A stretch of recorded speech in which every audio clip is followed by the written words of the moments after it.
Well, good morning. How's everybody doing? You know, one of the things I love about going on holidays is the church actually runs better when I'm not around than it was when I go away. And I just heard great things. Bullies of the Bible was a good series. Yeah. It's great to run those 3 turkeys up in a row and know that they're going to teach you guys God's word, and that's fantastic. Just a little side note: the series we're doing is called Through the Eyes of a Lion. And we're going to be talking a lot about issues in depression, anxiety, and grief, which were so prevalent in our society right now. And I'm going to talk this week just 2 aspects of it and kind of come around to it. There's a children's book series, and I don't know if most of you have read it or some of you have read it. It's read by C.S. Lewis. Called the Narnia series, and they've done a lot of movies based on it and things like that. And in it, the character who represents Jesus is called Aslan, and he's actually in the form of a lion. And it's a children's series, but it's incredibly insightful for people of all ages. So I recommend you pick it up. And probably the first one to read, you can read The Magician's Nephew, but the one that normally is the best starting point is The Lion, the Witch, and the Wardrobe. And if you get a chance to pick it up, it gives real perspective on what we're talking about today.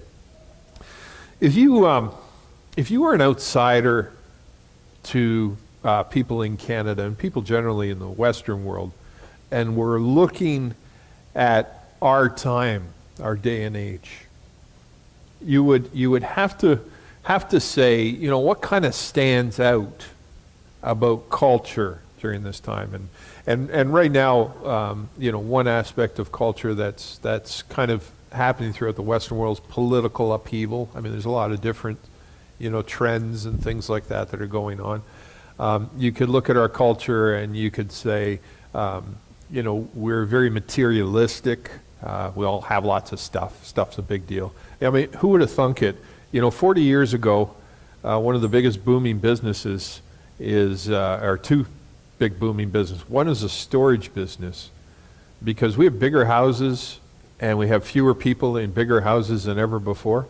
But we obviously don't have enough storage space in our houses, and we actually have to rent storage spaces off-site in order to store some of our stuff because we have so much stuff. The second thing is there actually our whole thriving business is built on people taking their excess garbage and stuff and leaving it at a store where they put it on sale and they sell us other people's junk, right? And that's a thriving business. 40 years ago, you take the generation that went through the Depression, there's no way, they never wasted anything. I mean, they got the most out of everything, right?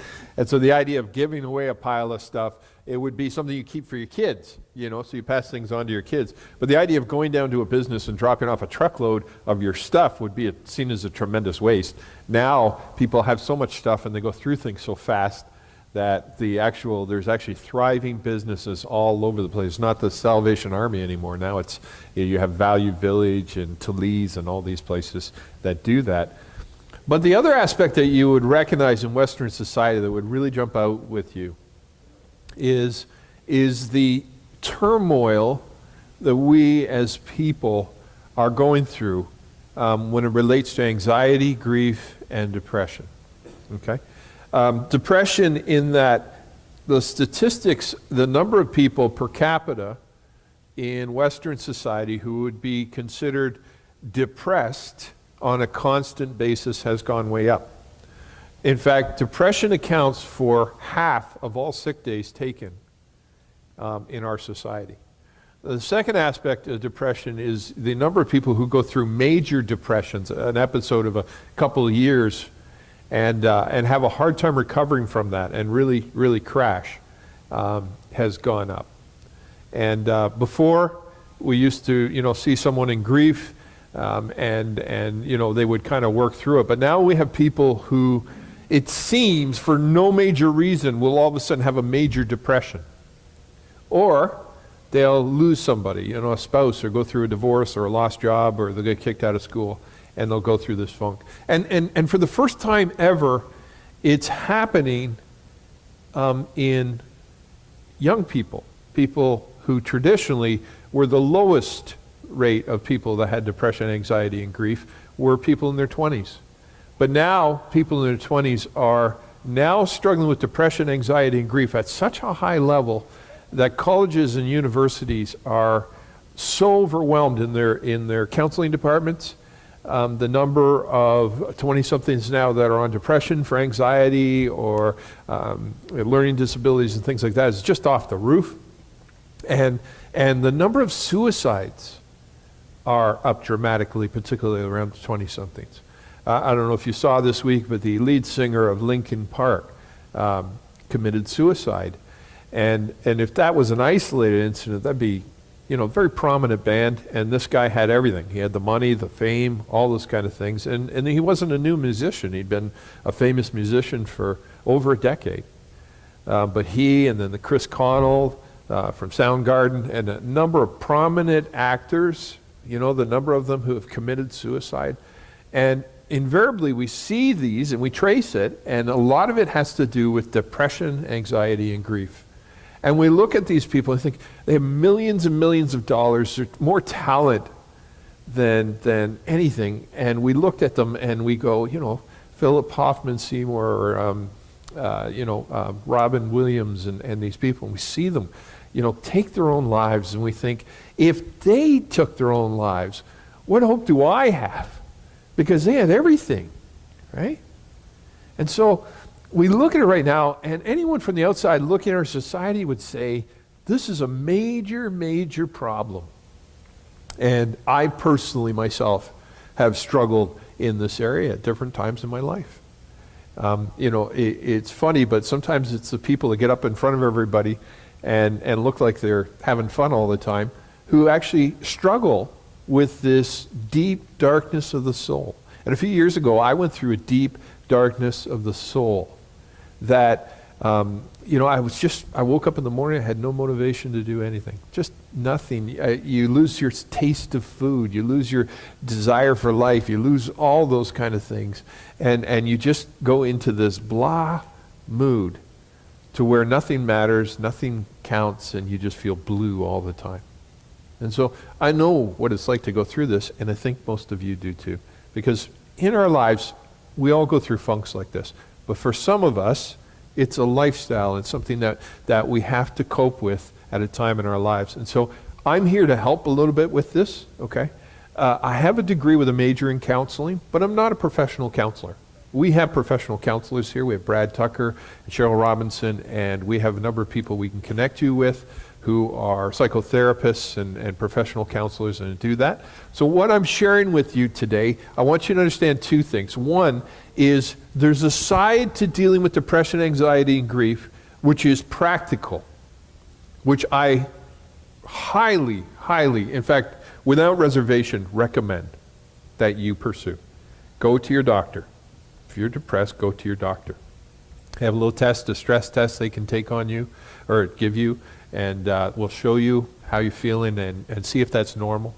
If you're feeling blasé, or you have somebody in your life that's feeling or seems to be down all the time or struggling with a lot of anger and upset or has gone through a tragedy and that, go to your doctor, okay? That's very important. Doctors can help you with these kind of things. The second thing is, a lot of times when you're feeling down or you're struggling with these things, you have to do the opposite to what you feel like.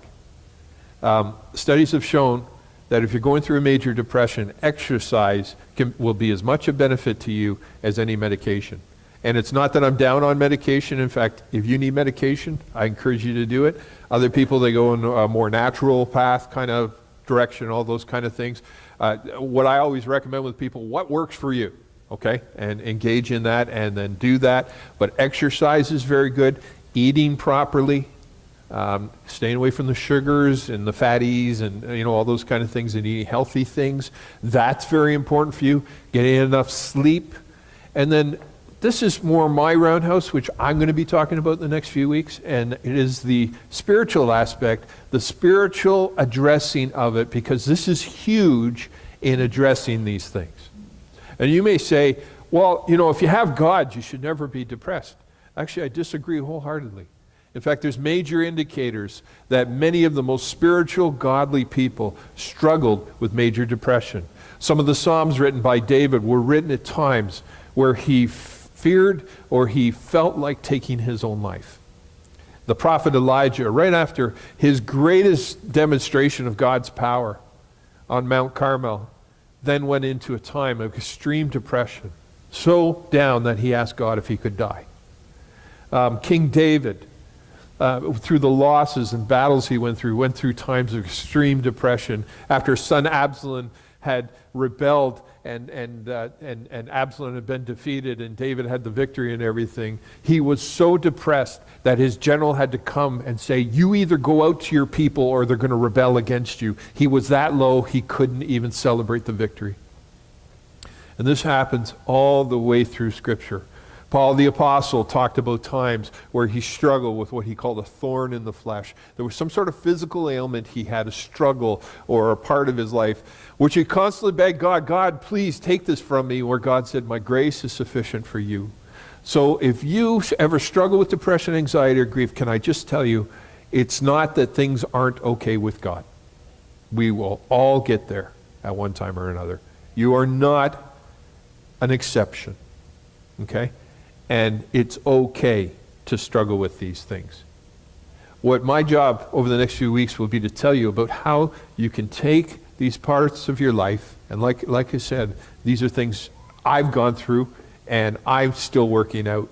And so let's just be honest together and go through them. And I'm going to help you understand how to address these things and how to get strength from the Lord. Okay? Are we good with that?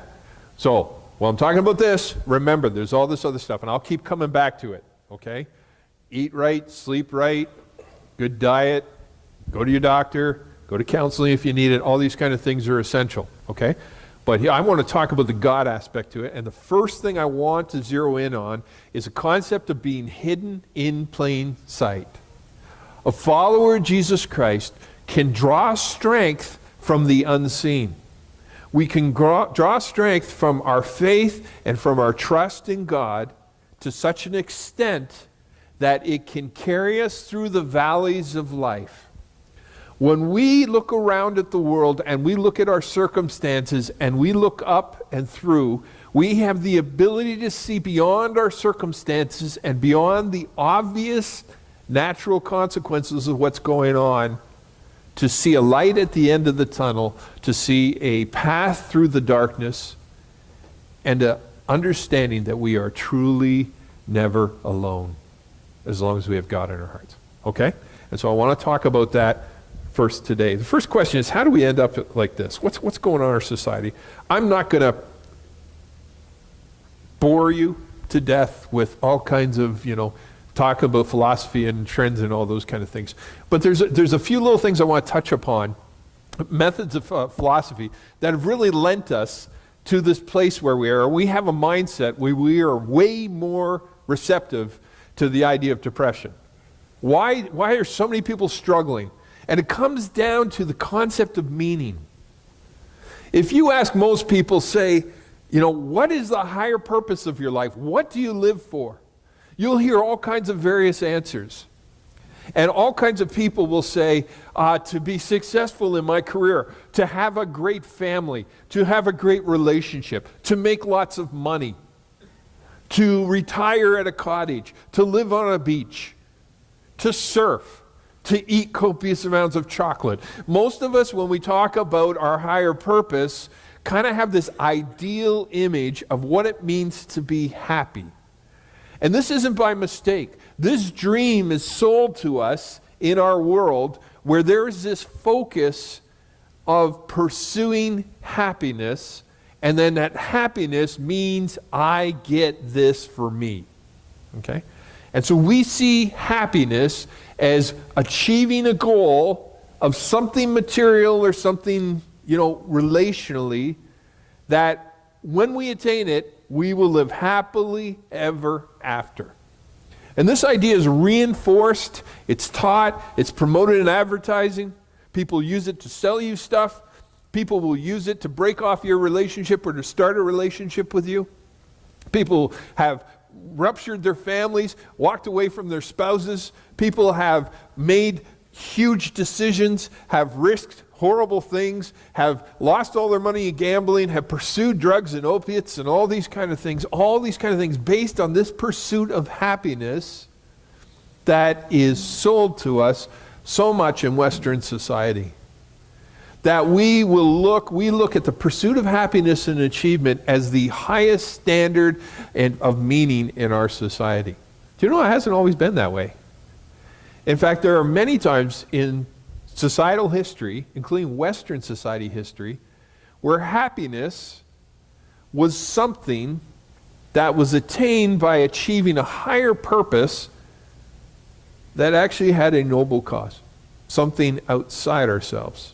See, we are always feeding ourselves. In fact, in our culture, we are eating, we are drugging, we are working, we are playing ourselves to death to such an extent that what we look at as pleasure actually is causing us depression. And this is very prevalent, and there's all kinds of studies of people coming back, and they really derive back to these three concepts. The idea of empiricism, rationalism, and what I call modus rex. And basically it was this. Around the 1800s, a bunch of philosophers got together, and they said, okay, we're deciding, we're going to say, first of all, the Bible isn't God's word. The Bible is just a book. It's a great book. It has some good, useful tips. But it's just a book. Okay? But we believe in a God. But the God we believe in is way off in space. And he kind of started this world going and kind of put life on this earth and things like that. But he's away from us. He doesn't actually intersperse with us on our daily basis. He's just out there. And so the question is, with that in mind, we're on our own. And not only that, the Bible or God's Word, the Holy Book, isn't really a holy book, so it means we have to figure stuff out ourselves. And so people built these ways of thinking around it, but there was always one unanswered question. First idea of empiricism. Anything that's real, I have to see, taste, touch, feel, smell, whatever. Those are the only things that are real. The joke is a man and woman driving along in their car and they see some sheep in a field and the sheep are newly shorn. They all got their hair cut. And the wife says, oh, look, the sheep are shorn. And the husband goes, yes, but only on one side. Because all he can see, all he can verify is that the sheep are shorn on one side, right? Okay, that's empiricism. And then there's what I call rationalism. Rationalism is where these thinkers got together and said, okay, look around at the world. If God made this world, it must be the best possible world there can be. True, there's evil, but God had no choice but to make the world it is. And so we better just make the most of it. So everything that's going on around us, all the things in our world, there's really no good or evil or, those kind of things. But this is the way it has to be, so we better make the most of it. This life is all there is, and we have to make the most of it. And so many people saw this world, said, okay, this life is all there is. So the empiricists are saying, well, if it's not scientifically verifiable, then it mustn't exist. And then you have the rationalists saying, well, the fact that it's here and there's really no good or evil or anything, we better make the most of it. And this phased into an idea of what I call modus rex. Modus rex is we live in a place where art, culture, everything is focused on the individual. All of a sudden, our lives are about me. Have you ever heard of an actor or a musician or an artist talking about their art and they say, this is my expression of this? How many people have heard that? Do you know up until 200 years ago, artists, the thought of expressing themselves was the last thing on their minds. Art was always objective. And so the artist went and said, I want to draw a picture of what God would see in heaven. I want to draw a picture of history. I want to draw something that will draw people together. I want to do this. Art was objective, not subjective. About 200 years ago, artists switched from being demonstrators or purveyors to try and broaden our minds. Instead became, hey, let me show you what it's like in my heart. And sometimes we wish they never had. Right? And it became self-based. It was very subjective. Because when you tell people, if it's not scientifically verifiable and this is the best possible world, you encourage them to say, okay, well, I'm going to get the most out of life. And modus rex is the idea of this emotional pursuit of happiness for me is now the highest objective. My wife and I saw Beauty and the Beast, the movie, recently, and I remember, you remember the cartoon one? Yeah, it was awesome. And I had kids. You know how kids watch the same movie about 50 times in a row? Where you have all the words memorized and all that, you can just all over. Yeah, that was where we were. And anyways, the movie had an interesting spin because at one point, the servant, the one who's been turned into a teacup and that, is talking about the beast, the guy. And he says the reason he's so selfish and mean was because his father was selfish and mean to him when his mother was dying. So he's a bad guy, but it's not his fault. Okay? And then she said, we take some blame because we didn't save him from it. Now when anybody does something, they commit a crime or they do something or they make a selfish decision or they leave their spouse or they, cheap out on the kids of that, what do people say? Well, this is my story. If you just hear my story, you'll believe me. And so what we have right now, and if you ever go into a penitentiary and you quiz the different people in the penitentiary, you'd be considered that 95% of the people in there have been wrongfully convicted. Because if you just understand my story, then everything's okay. And somehow we believe if I just tell my story and show you my perspective, then I am not responsible for my actions. And that's what society is very much about. And this has caused society to go off in one of two directions, what I call pleasure and pain. H.G. Wells wrote about this in The Island of Dr. Moreau years ago, talked about humans striving for pleasure and pain. And the real interesting thing about the philosophers in the 1800s and the scientists and everything, they could see this coming. And they had no answer for it. Immanuel Kant came up with this idea, this imperative, this golden rule that somehow was going to replace things. Because here's the truth, and this is where I'm getting today. I believe that 90% of life is what you can't see. 90% of life is what you can't see. This lied to us that if it's not scientifically verifiable, it's not true. This lie to us that fulfillment is found in the feeding of my own selfish desires and the pursuit of pleasure has left us in a place where people are in one of two categories, pleasure or pain. Pain is where people see themselves as victims. They see themselves as, okay, if I just had this professor in university rather than this professor, I would have got a better degree at a better mark and would have a better job or be making something. Or if my spouse was just more like this, I would be truly happy. Or if I had 2 kids rather than 3 kids, then I wouldn't have lost control. Or, if my grandfather wasn't an alcoholic, I wouldn't be an alcoholic. And people live based on all kinds of things, their gender, their nationality, all those kind of things, live in this world of victimhood. To where they look at the world and they say, the world owes me and I'm angry about it. To where they perpetually go through life feeling angry. And they never get to the end of it. They may support some causes, they may even have some real legitimate griefs. But they never crawl out of that hole of pain. Their life is defined by pain. In fact, their whole personality is defined by something that happened to them or some circumstance they went through, and that is their life. I remember there's an English family I lived with when I was in my late teen years, and they had some good friends. And their good friends had one daughter, an only child, and she died in a drunk driver accident where the driver of the car, it was a car full of teenagers, had been drunk. And he survived, but 2 of the teenagers in the car, including their daughter, were horribly killed. It's just a horrible way to go. Anyways, all they talked about all night was a lawsuit. And we were going home, and I remember Neville telling me, I said, how long ago did this happen to them? He said, 9 years ago. And they had been in the courts ever since then, trying to sue the driver of the vehicle for everything he was worth. And that was their life. That's all they were. They were trying to avenge their daughter's death. And I remember Neville saying, it's unbearable to be around them anymore. because it's all they live for. It's all they talk about. It's like if we somehow get a pile of money from this person that hurt us, somehow our daughter will be back. And they had never moved on. The second aspect is what I call pleasure, and I already alluded to it, but this constant pursuit of pleasure. Let me ask you a little trivia, and tell me if you agree with me here. Would you agree that 99% of movies that have a romantic plot or a romantic subplot to them focus on the first 3 weeks of a relationship? Would you agree with me? See? Our society is very big on that initial love, right? That excitement of the newness. Now think conversely, how many movies are about a couple that have been married for 25 years? Very few, right? Why is that?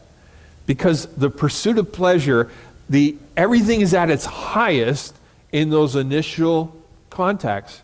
In fact, many people go through serial relationships from one to another because the only thing they can relate to is the beginning of a relationship. And as soon as they hit bumpy waters or horrible things, then they drop it and then they go pursue that happy relationship. It's a pursuit of pleasure. Why is it when I'm not feeling good, instead of going to eat a bowl of raw broccoli, I go get chocolate-covered jujubes? In the long term, which is going to help me more? The broccoli, right? Much I hate to consider it. Jujubes will give me that excitement, but then I crash. So then I got to find more jujubes or potato chips, right? That's part of it. But we know in our brains that, you know what? If I eat healthy, I'm actually going to feel better longer. But instead we pursue the instant. Why? Because pleasure now is more important than health long term. And these are our gods. And what is happening is people are struggling with depression, anxiety, and grief. When we get hit with these things, we don't know what to do. Because if our grief can turn to bitterness as a victim, it will consume us. To be angry all the time is really hard. Because it's hard to be happy when you're angry all the time. It's hard to make friends when you're angry all the time. It's hard to stay married when you're angry all the time. And if you are or have one of these people in your life that's angry all the time, they're not what I would call a barrel of fun, are they? Because they're consumed with their pain. Or, through this pursuit of pleasure, we constantly seek these highs because we're told to be up here is normal. And the problem with that is that 99% of life is not up here. And so what we end up doing is killing ourselves looking for that excitement. We become addicted to the adrenaline. So what is the response to this? We're going to be talking about this in the next few weeks, but I'm going to talk about the idea of being hidden in plain sight. And I'll just walk you quickly through it. In that. It's my belief as a follower of Jesus Christ that a follower of Christ does not live for pleasure or pain, but instead sees the world differently. They see through the lens of what I call faith. So the first thing is this, is that we understand that looks can be deceiving. The way our world looks is not the way the world is. And most of us know that, but we don't really live like that. Philosophers struggled all the way through the 1800s to try to come to terms with the fact that how do we live moral lives if there is no God and there's no moral imperative?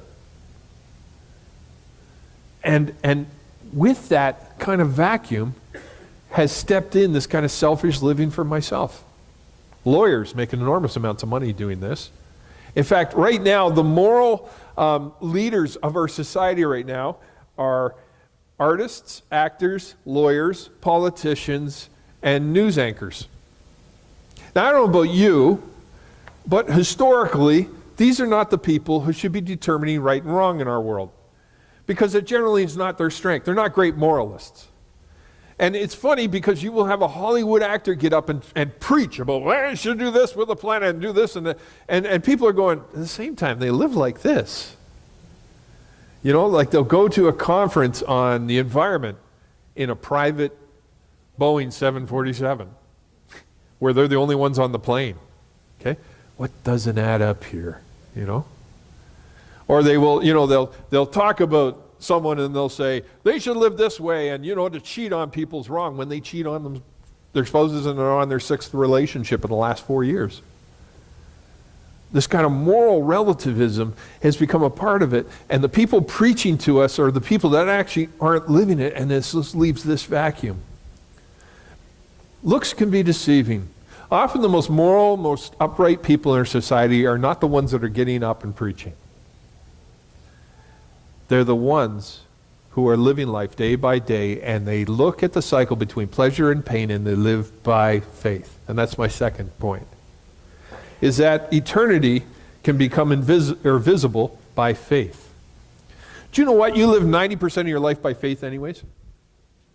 You would never get on an elevator, never try a new course. You would never try to look for a job. You would never get married. You'd never have a date. You would never try to have kids. You would never go to church. You would never do 90% of your life without faith. Do you know that? Because everything's unknown. You wake up in the day and you don't know what's going to happen. And by faith, you do that. Anybody that, oh, I'm scientific, I don't believe in faith. Yeah, bull roar. You don't get through 10 minutes of the day without faith. And a follower of Jesus Christ recognizes that faith is for a higher purpose. Every single person yearns to be a part of something that has an amazing impact on the world. Every person.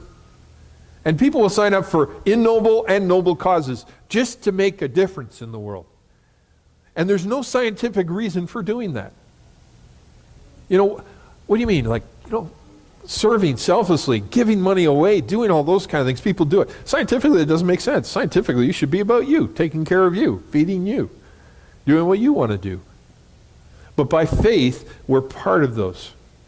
Eternity becomes visible by faith. And as we're in our depression, our malaise, as we're struggling with this world and all the confusion that's causing so many people to lose heart, and to feel panicked, and full of anxiety because their trust is on things that will not last.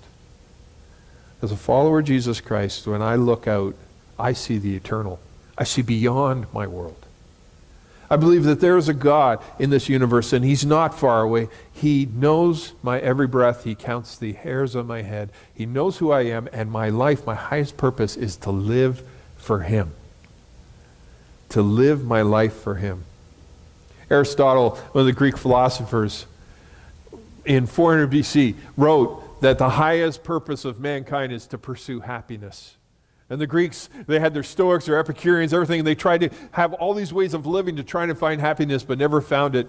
But in 400 AD, a man named Augustine wrote down, and he said, no, the highest purpose of mankind is that each of us has a God-sized hole in our hearts that can only be filled by Him.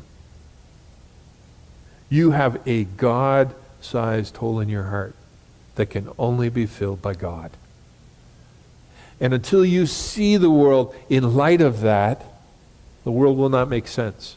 And it's a step of faith to do that. Someone will say, prove to me there's a God. And I still say, you've got it backwards. Live for a God that you can't see. Live and worship and be a part of Him, and then He will become more and more evident as you go. My first step to be a follower of Jesus Christ was a step of faith as an 11-year-old boy. And I can tell you, a few years later, it was only yesterday I was 11, a few years later, I have never regretted that decision, and as I get older, I see Him more and more. I don't know when the point was. It's probably about 20 years ago where I finally said, okay, I give in, God, because the coincidences are just too freaky. You just get to a point where you know He's there. And as I believe in Him, I learn more and more. He becomes more visible. As I trust Him more, He becomes more visible. What is He asking you to trust Him more in today? He becomes visible by faith. And as I struggle with my own depression, or you have, or any of those things, I have hope in Him. That I may not feel great, but I know there is more to this life than just what I'm experiencing today. And this has helped people through divorces, major depressions, anxiety, grief, losses, job losses, addictions, all those kinds of things. This higher power. I was talking to a friend of mine who's an addictions counselor, and he was talking to, someone wrote a book about Alcoholics Anonymous. And Alcoholics Anonymous was founded by Christians and has many Christian principles on them, and one of them is trust in a higher power. He says, it's really funny, he said, the millions of people who have been delivered from addictions, by putting their faith in God, their faith in Christ, and coming through this, and he said, it is the thing least talked about. Because nobody wants to admit that we need God, but the truth of the matter is we do. We're desperate without him. We have a God-sized hole. Nearsighted must constantly be corrected. This world vies to keep my eyes off God. It really does. And so today, or any day, like staccato, like a machine gun, there's all these little distractions. And they come at me over and over and over and over again. And when I give in to them, when I just live for here and today, I head towards a crash. Because the meaninglessness of everyday life will wear me down. But my connection to the Savior, I can correct it. How do I correct it? Each day, I read his scriptures. Each day, I take time to pray. And if you've ever gone through a major depression or a time of loss, you will come to appreciate the principle, the idea of what I call Sabbath, the idea where we are not constantly going. Part of the problem we struggle with in our society is we constantly have noise. We always have things on. We always have our phones on. We always have music playing. We always have the TV on. We always have the computer going. We always have these kind of things. We're always tuned into Facebook, not recognizing this is horrible for us. There should be times every day, there should be times every week where the phone gets put away, where the things get turned off, where we can breathe in. Nearsightedness must constantly be corrected because it's in that quiet where we truly hear God. And then my final point. Seeing the invisible, you can do the impossible. I don't know where you are today. I don't know how your story differs from mine or is the same as mine. But I want to share with you today that seeing the invisible, you can do the impossible. A few years ago, I found myself in such a low place that the thing I loved to do the most was the most draining for me, and it was preaching. I love preaching and teaching. I love doing it. That's why I have such a hard time keeping in the time here, because I get talking and I love the sound of my own voice and I just go too far, right? That's a common malady among pastors and things. So I try to, for your benefit, keep things tight. And I found during that time, that darkness in my life, that I would preach and I would be tired for 3.5 days. It would be Wednesday night before I could feel anything. And so it was an incredibly draining experience. And I remember during those times, I remember one time, I was sitting, getting ready to preach, and I just felt so discouraged. And I remember Kevin Martin, who's not you may not know this, but he's not a touchy-feely kind of guy. He came and sat beside me in the wood tongue, and he put his arm around me. And he said, I'm here for you, man. And I remember Doug Schultz called me in the middle of the week, and he just had heard I was going through a lot and encouraged me. I remember my father-in-law, Dave, took me out fishing, and I remember Al, Linda, you, and Les and Val having me over for a meal and telling me you guys believed in me, and, so many of you did so much. I remember John and Jody just saying, hey, whatever we can do, we'll help. I remember Tony saying, what can I take off your plate? Just people surrounding you. It was just wonderful. But I preached that one day, and at the end of it, I felt like dying. I was just so drained. And it got so desperate that I had actually typed my sermons out, and I read them. That's how tired I was. And I remember I was there, and I noticed at the back, we were in the Wittung that Sunday, and almost way at the top, there was this guy in a suit. And I don't know how to describe it. He looks like a suit wasn't a comfortable garment for him. And some of you heard me tell this story, but it bears repeating. And I remember him coming down, and I'm sitting there just totally drained. He said, can I talk to you? I said, sure. Thinking, oh gosh, buddy, I have got nothing. And we went up to the landing. It's actually just up there. And we sat down, and he told me his story. He said, last night I was in a bar drinking my brains out. And he said, I've been one of the principal drug dealers in this city of Peterborough. and the police have built a case for me, and tomorrow I'm going to jail. They've closed in, and it's just a matter of time. He says, so I was drinking my brains out, talking about all my problems, and this guy sitting in the bar next to me, drinking his brains out, said, I know what you need. You need to go to church. And he said, really? He said, yeah. And he said, I know this church, Kawartha Community Church, they'll take anybody. Your reputation precedes you. So the guy told him, said, I will meet you at church tomorrow morning at 10 at the college. The guy never showed. But this guy showed up. So he sat in the service, cried through the whole service, and I went up and he told me his story. And he says, you know, I don't know what I need. And, you know, here I am, just drained. Like, I'm feeling nothing. And you know what? If that happened to me right now, I'd be bawling my eyes out with this guy. I said, well, it sounds like you need God. He said, yeah, I figured. He said, so what do I do? I said, well, you say a prayer. I said, why don't I pray, and then you pray and tell God how you feel, and tell him you want him to come into your life and you want to serve him and that. So I finished my prayer. You know, it was short, and, you know, say, God help him and all those kind of things. And then there's a long pause. Is it my turn? Yeah, man, you go. Okay, so he prayed. He said, you know, it's the most honest. I love prayers by people who don't know how to pray.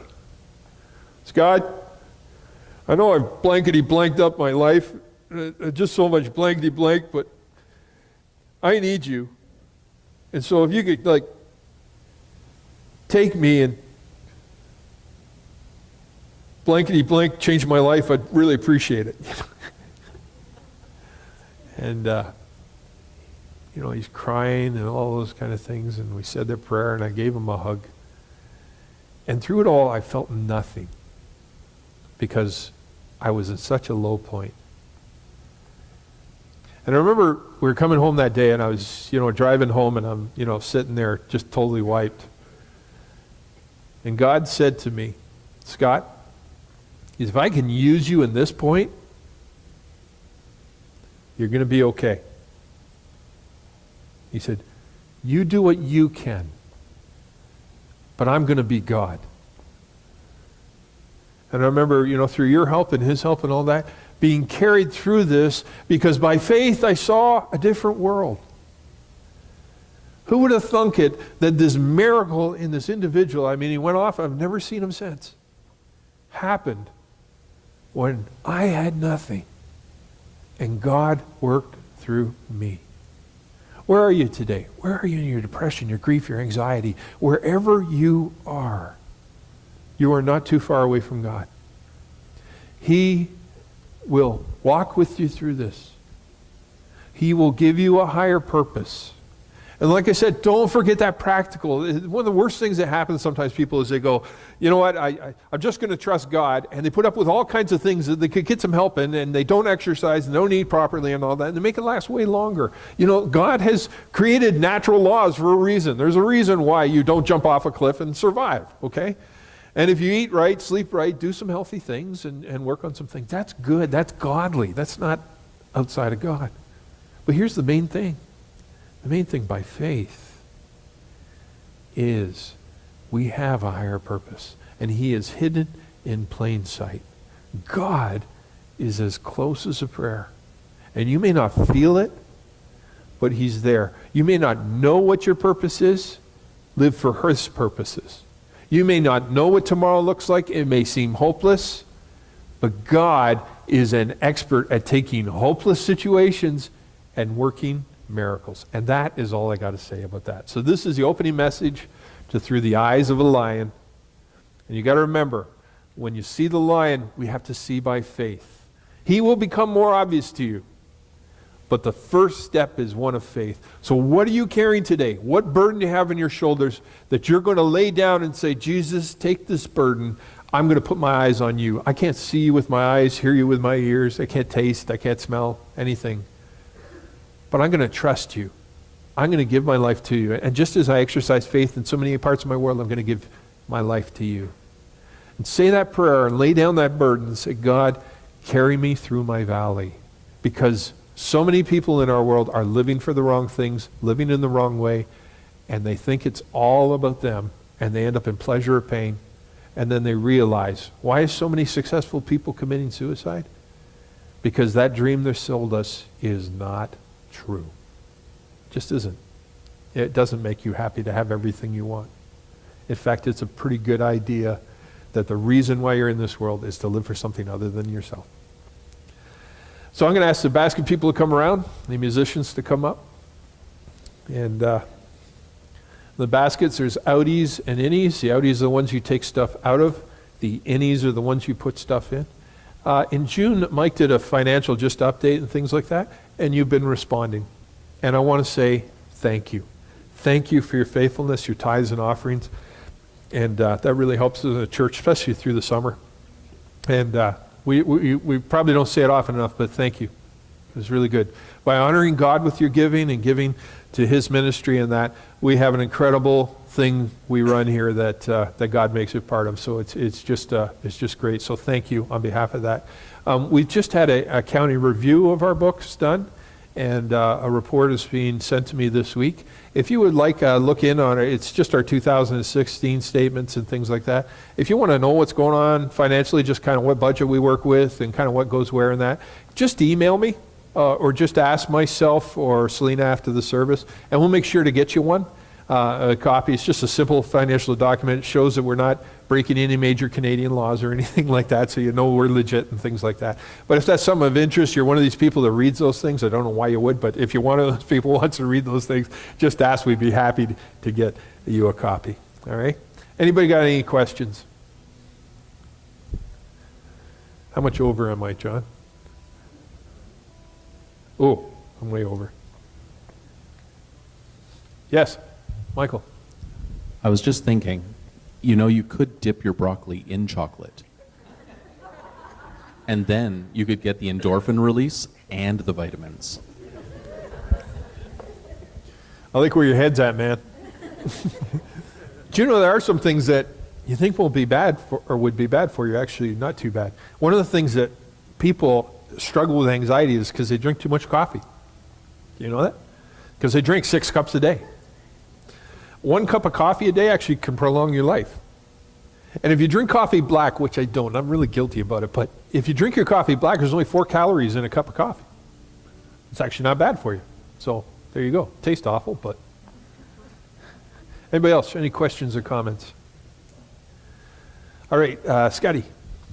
Just a comment. I can't remember where I heard this, but I once heard it said that happiness comes from the same Latin word as happenings. Okay. And so if that which we are tethering our sort of innermost purpose to is as uncertain and as circumstantial as happenings. Today might be a sunny day, but tomorrow there might be rain. Yeah. Today you might have a great job, but tomorrow you might be laid off. Today you might have great health, but tomorrow you might get a bad report from your doctor. Yeah. If that which you are tethering your most greatest sort of inner soul and satisfaction to is so uncertain as the happenings of the day, that's not a good place to be. That's not a good place. Yeah. That's good wisdom. Another professional counselor in our congregation. You notice we have a lot of them? I think that's my fault. Good. All right, thank you for your questions. Chris, you won the coffee card. Yeah. So you can indulge yourself in some totally unhealthy drink this week. Just have a green tea. It's good for you. Yeah. Why don't you stand and let's close in worship.